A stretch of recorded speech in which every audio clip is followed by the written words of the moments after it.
Doug and I are co-chairs the 140th anniversary, and each month we have decided as a committee that we're going to bring you something important from our history.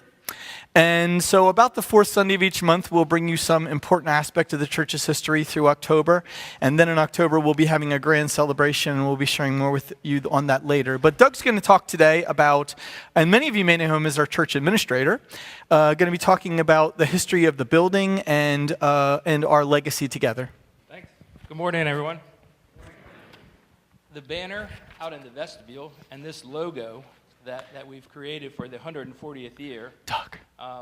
It talks about what this church is about, celebrating and serving God for 140 years. And you can see the logo has all the different iterations of the church as it's gone through its years.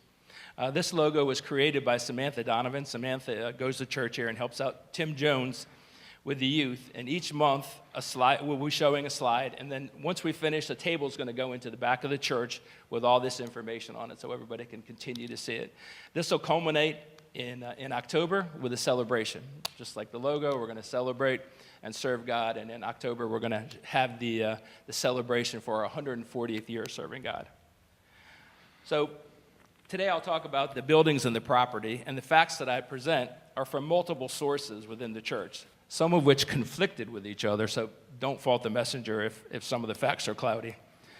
Overall, the information is as close to the history as I could get. Bethany grew from Emory Methodist Episcopal Church in Oella, which was 46 years old in 1883. This is the original iteration of the church. The chapel, or the white church, which is across the parking lot, in 1883, the pastor from Emory, Ezekiel Richardson, met with 3 laymen at a log schoolhouse where Sunday school and irregular worship services were held. The original location of our church was discussed to be what is now Route 40 in an area called Pine Orchard. And a lot was bought, but later, a half acre of land was sold to the Bethany trustees for $5 from Adam and Sarah Knoll. The Knoll farm is now Bethgate, this development right over here. The land was located between 2 farms on a new dirt road between Baltimore Turnpike and Frederick Turnpike, which is now Route 99 and Frederick Road. The church foundation was hand dug, and the church was built by hand members. After 8 weeks, it was done. Pledges for the original church were estimated to be $134 to $345, $5 which was cash. The church had green shutters on its tall pointed windows. They were hand-built. Bethany Methodist Episcopal Church began serving God. In 1886, a porch and new steps were added. In 1890, the vestibule was enlarged and a belfry was added.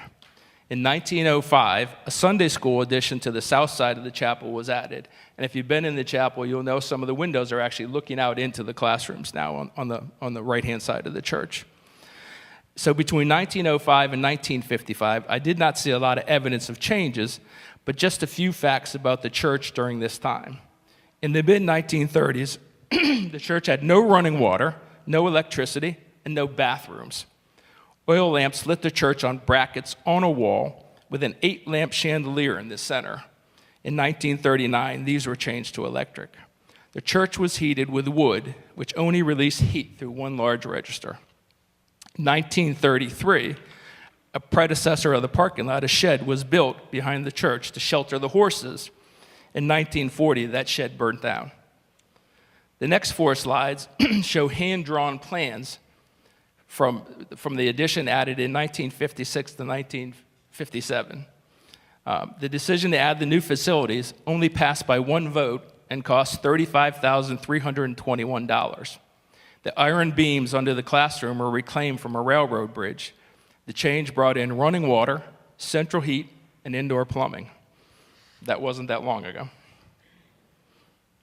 So you can see and if you've been in the chapel, you'll see this is the current configuration of the chapel as we see it today. So this is the chapel as it is today, completed in 1956 or 1957. The 2-story addition was a kitchen, fellowship hall, and the sanctuary was enlarged. Red and black wool carpet was installed, additional pews were added, and fire buckets were purchased along with fans for Sunday services. In 1961, the sign was replaced by a stone and redwood sign from the youth. In the early 1960s, the church actually made space for the first kindergarten in the area, working with Howard County Public School Systems. In 1962, the cross and the cap were replaced. In 1963, 3 acres of land were purchased for a parking lot and expansion. In 1963, there was a groundbreaking for the parsonage, and the parsonage was completed, and here's a picture of the parsonage as it is today, right over here. Slide 12. Oh, sorry. In slide 11, so in 1967, a building fund campaign raised $65,000. Groundbreaking began in 1970. The new church was built. The white church or the chapel became the education building. The front entrance to the church was right where I'm standing right now. This is where the front entrance used to be. The back wall today was the altar. So that was the front of the church in 1970. This is a slide from this, what would be this parking lot today, looking across the church at the chapel. So you can just see how much wasn't here at that point.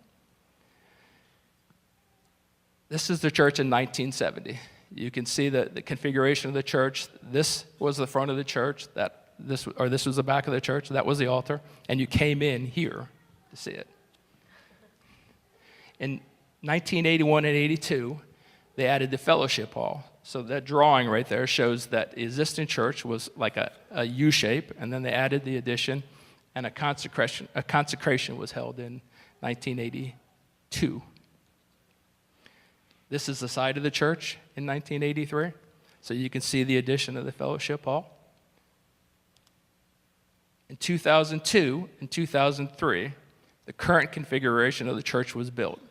Additions were added, and the front of the church became the back of the church. The main entrance is now on the side, and a large stained glass window was added right behind me. The sanctuary was enlarged, and classrooms and offices were added. This slide shows the two churches side by side from 1970 to 2003, and you can see just how much different it was. This is a side-by-side comparison of the church, and this is the sanctuary. In 1970, you can see it kind of looks the same, but it's actually in reverse. You can see the wall was where the altar was. So the next 14 slides basically just show the construction of the church as it was being built. The bell that's in the church actually came out of the chapel. It was moved over here from the chapel. It was stored for a while, and then it became part of this church to kind of connect those two churches together. And this is just 14 slides of the construction of the sanctuary, the building, and you can just see how much construction was actually done to add that. And I thought this was interesting. I never knew a stained glass window actually had clear glass on the one side of it. So all these slides basically show the construction of the church. And Gay Holcomb, who typically attends the 11 o'clock service, was the project manager of the building. And finally, this is an aerial view of the church from 1970 to today. And you can just see how much that we have changed. So 140 years serving God. Thank you.